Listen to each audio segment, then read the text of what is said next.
Willy Wonka did not give Charlie the factory as a reward. It was a punishment just like he gave to all the other children, except this one was the worst of all. Owning and running the chocolate factory was not a positive experience for Wonka. It took a very obvious toll on his mental health and made him basically unable to interact with other people.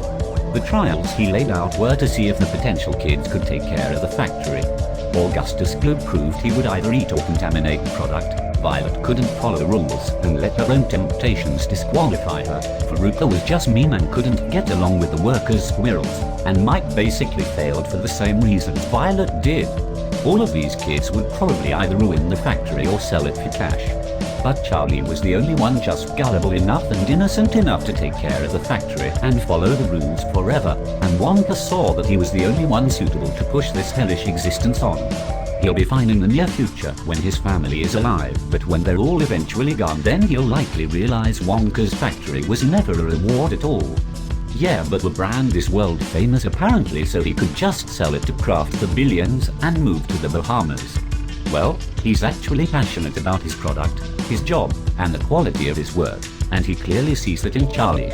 But yeah, let's just assume that Roald Dahl's classic children's book is a nihilist nightmare. Seems good.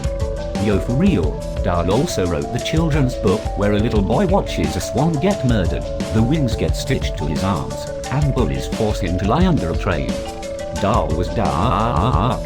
I didn't know until recently that he also wrote a short story called Lamb to the Slaughter, in which a woman kills her husband with a lamb leg and then feeds it to all of his detective friends when they come over to investigate the murder. It's a great story, but way different than the ones of his that I grew up with, like Matilda and the BFG. Dude, his shorts are amazing and disturbing. The one where a dude almost gets his finger chopped off for a bet. The one where isolated orphan learns what meat is and is turned into it. He nails the suspense writing can create. Personally, Dude was an anti-Semitic asshole, but his writing is top-notch. So pretty much the world is a nihilist hell, and we are all doomed to be surprised by our unholy bondage upon reaching adulthood. Yeah. I like when Saruman cleans Wonka's teeth. I loved that scene. I couldn't tell what was funnier, Wonka saying I'm not sure we have the right place, as if there could be any other dental office in the middle of nowhere that looks exactly like his father's, or his dad saying do you have an appointment? As if he gets many customers out there. Oh god, were you talking about the modern version the whole time? One major problem, Charlie's family was very poor and his mother was supporting 3-bedroom elderly people and Charlie on a low-income job. You could say Wonka was setting Charlie up to fail, but even then there's really nowhere to go but up from that situation. Yeah, Charlie's mom works 24 hours a day and they live in a shack. It took them months to save up for the chocolate bar and Charlie would only nibble it once a night because he had nothing else. Well, it continues on in the next book. You could just read about it, would probably make more sense to do before coming up with theories like this. Knowing Dahl's sense of irony and his devilish humorous interpretation is 100 valid, I would say. He was one of the most interesting people who ever lived, in my honest opinion. I agree he had a talent for this sort of thing. He very much approved of good, hard work and passion without unlike Violet pride ruling it. His sequel, The Great Glass Elevator, further emphasizes Wonka's good intentions for Charlie and his readers. Back to the Future, Biff's life is actually improved as a result of Marty's actions in 1955. As a youngster I watched the TTF, and was pleased to see at the end of the film that Biff had got his just desserts. Ha. I thought, Biff is a nobody now, he has to clean George's car. I think this is what most people think, and what you're supposed to think.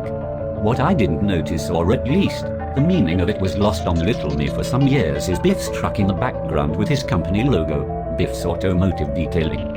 As I grew older I started to think that perhaps my initial conclusion, the one the film seemed to lead me to, wasn't really correct. Owning your own business is nothing to be sniffed at, even if it's a one-man operation. Many people would prefer to be their own boss rather than work for someone else. But recently I've started to think it goes further than that. At the start of the film we see that Biff has George writing his reports for him at work, something we later learn has been going on since the two of them were at school. It's not a stretch to imagine that Biff probably can't write his own reports. He's not qualified for his own job and he knows it.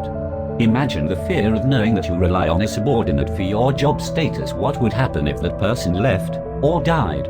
What if you were found out by your own bosses? Back in 1955, at the climax of the skateboard chase in the town square, Biff drives into a truck full of manure which fills his open-top vehicle. I believe it's mentioned that he pays for the repairs, but I would imagine that in an effort to save money he would have cleaned the car himself.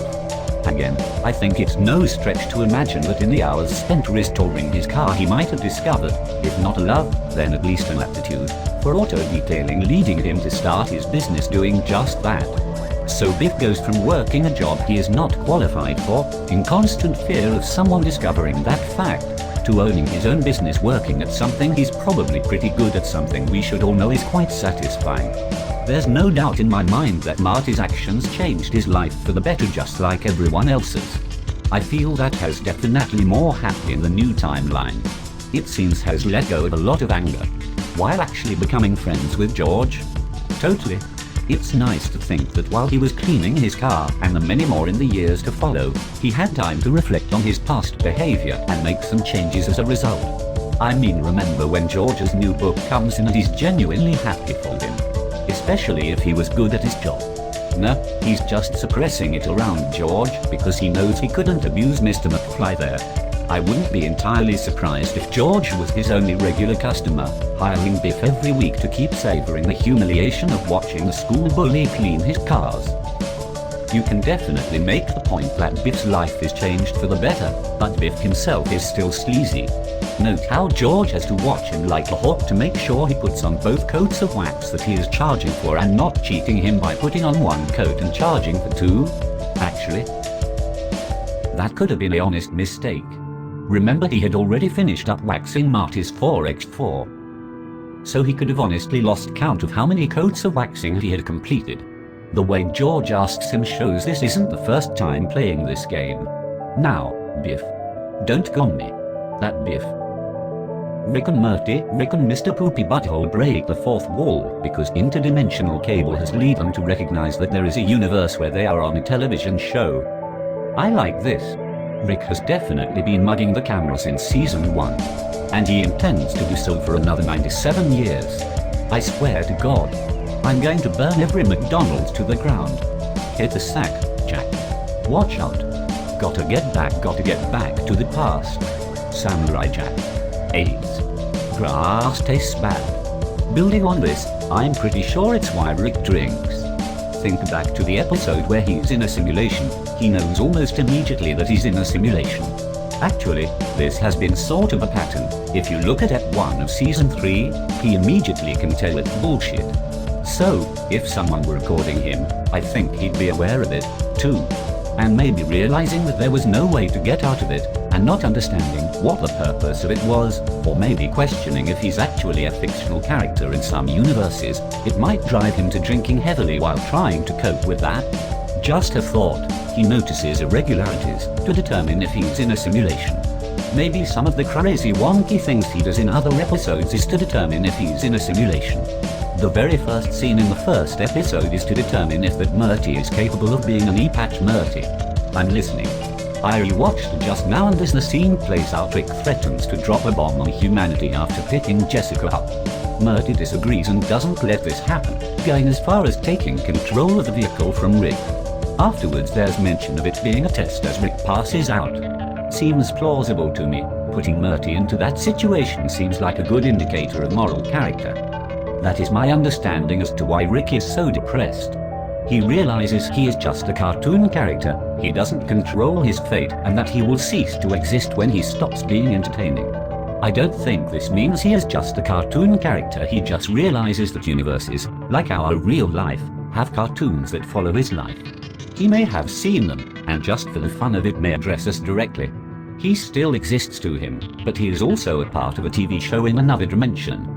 So he's Deadpool. The rickiest Deadpool that I'd be a sick crossover has the same fate as the microverse and the miniverse. There is a picture of Dan Harmon on his wall in an episode. Rick has at least seen, if not met God. This is canon.